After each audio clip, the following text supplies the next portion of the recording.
Hello, so today I'm going to read a book called The Adventures of Tom Sawyer. This is an adventure fiction book.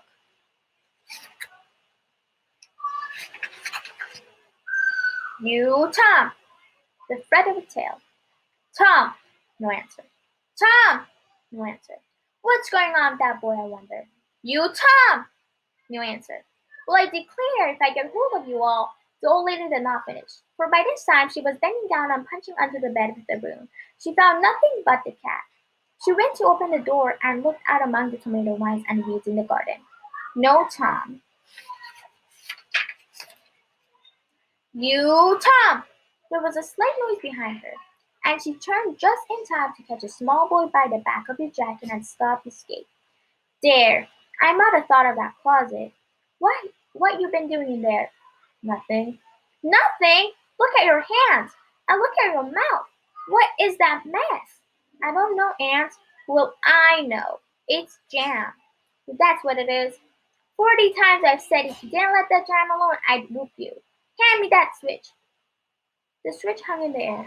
My! Look behind you, Aunt! The old lady whirled around and snatched her skirt out of the air.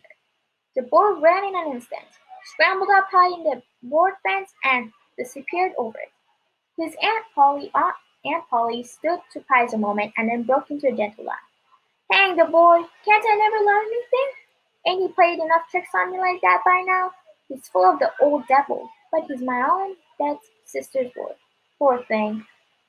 And I ain't got the heart to whip him. Somehow I know he'll skip school this afternoon.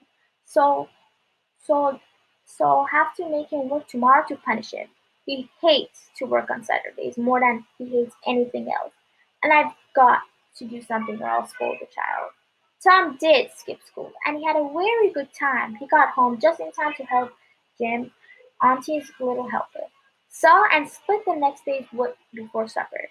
Tom's younger half-brother, Sid, was already through with his part of the work. Sid was a quiet boy who never got in much trouble. That evening, Tom sat for supper with Sid, Cousin Mary, and Aunt Polly. While Tom was eating, Aunt Polly asked him sly and clever questions, trying to find out if he had skipped out of school that afternoon to go swimming. Tom, it was kind of warm in school, weren't it? Yes. Real warm, weren't it? Yes. Didn't you want to go swimming, Tom? A bit of a scare shot through Tom. No, well, not very much. The old lady reached out and felt Tom's shirt. But you ain't got too warm now, though, are you? Tom could see what she was up to. Some of us pump water on our heads, he said, and mine's still wet, see? Aunt Polly was upset to think Tom might be fooling her. Then she thought of something. Tom, surely you didn't have to undo your shirt collar where I sewed it together just to pump water on your head, did you? Tom felt better. He opened his jacket. His shirt collar was still tightly sewed. Bother! Well, go along with you, said Aunt Polly. I thought sure you'd skip school and been swimming, but I forgive you, Tom. This time. She was half sorry her trick had failed, and half glad that Tom had done the right thing for once. But Sid said, well, now, I thought you sewed his collar with white thread, but now it's sewed with black thread. Why, I did sew it with white. Tom! Sadie, I'll get you for that! Shouted Tom, running out the door.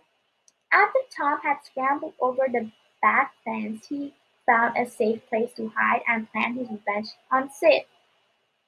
He also had to figure out just how he had messed up on re-sewing his collar. He looked at the two large needles stuck under the collar of his jacket. One needle had white thread and the other black. Tom wished Aunt Polly would stick to one color or the other. I can't keep up with him, he thought. He got home pretty late that night. His clothes were dirty and torn from stuffing on the ground. Aunt Polly caught him climbing in his window and knew just the kind of Saturday work she would give him. That is the end of chapter 1.